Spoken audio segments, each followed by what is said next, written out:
The easy fix to stop Facebook from following random accounts.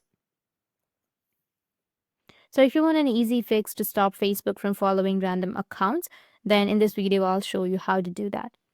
So basically, if your Facebook account is acting on its own, then this video is for you. First of all, you need to open up your Facebook application, search for Facebook, and then open it up and log into your specific account. And I'll show you how you can prevent your account or secure your account and prevent unauthorized access or hacking.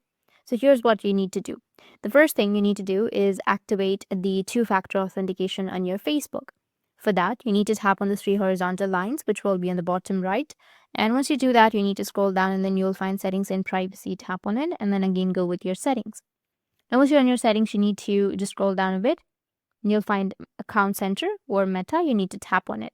Now you need to again scroll down and go with password and security, which is in the account settings section. You will see the option of two-factor authentication, that is between change password and saved login. Tap on two-factor authentication and then select your Facebook account.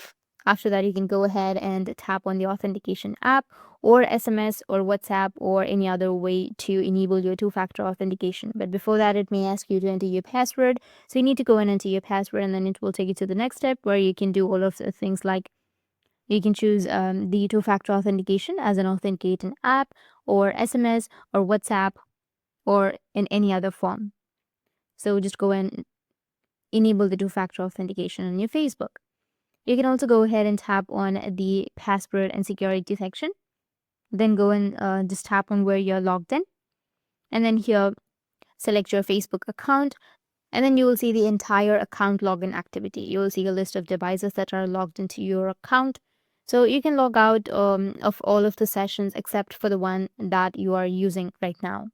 And you can also change your password. So the most important step is to enable two-factor authentication, and this will significantly improve your account security and prevent unwanted automatic activity. So that's it. And if you have any questions, feel free to comment below. Thanks for watching.